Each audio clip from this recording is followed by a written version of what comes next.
Le 17 mars, Christophe Maé a sorti un nouvel album, baptisé C'est drôle la vie. En promotion, l'auteur-compositeur de 47 ans a accordé une interview au magazine Gala, la veille. Dans nos colonnes, l'interprète du titre On s'attache a fait de tendres confidences sur sa femme Nadège, qu'il a toujours accompagnée dans sa vie, sur leurs 2 fils, mais également sur un moment difficile de sa carrière.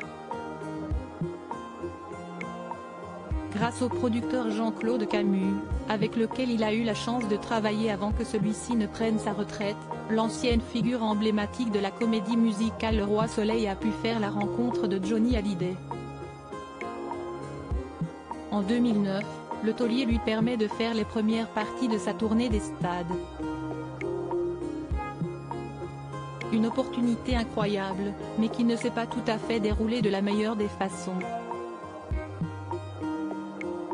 En effet, Christophe Maé a été hué par le public lors de la toute première date. En quittant la scène, le chanteur a tenté de se détendre en fumant une cigarette devant sa loge. Johnny Hallyday s'est alors approché de lui pour en faire de même et il a aussitôt profité de l'occasion pour lui prodiguer quelques conseils que le jeune artiste n'a jamais oubliés et qu'il a surtout aussitôt appliqués. Plus tard, il a ainsi accepté de jouer, sur scène, quelques notes des Portes du Pénitencier, chanson des années 1960 du défunt rocker, avant de laisser sa place à ce dernier. Supérieur à Johnny Hallyday, l'homme aux 3000 conquêtes, ses amours oubliés, un artiste qui a su persister jusqu'au succès. Le public a été particulièrement réceptif et Christophe Maé a ainsi su rebondir, en apprenant à s'adapter aux fans de Johnny Hallyday. Il faut savoir écouter les conseils. J'ai beaucoup appris en côtoyant ce genre de personnage, a-t-il affirmé avec admiration dans nos colonnes, en ajoutant: quand je suis parti sur les routes chanter à l'âge de 17 ou 18 ans, je me suis senti pour la première fois exister dans le regard des gens.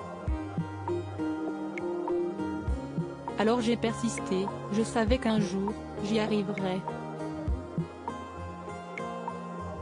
Déterminé, le chanteur a toujours eu à cœur de bien faire, son métier. Il a même indiqué avoir la même manière de travailler que son père, pâtissier de profession, en s'appliquant à la tâche, comme un artisan. Les confidences de Christophe Maé sont à lire en intégralité dans le nouveau numéro de Gala, en kiosque ce jeudi 16 mars ou disponible en cliquant ici. Vous pouvez aussi recevoir Gala chez vous chaque jeudi en profitant d'une offre d'abonnement sans engagement. Article écrit avec la collaboration de 6 Médias Crédit Photo, Daniel Angeli.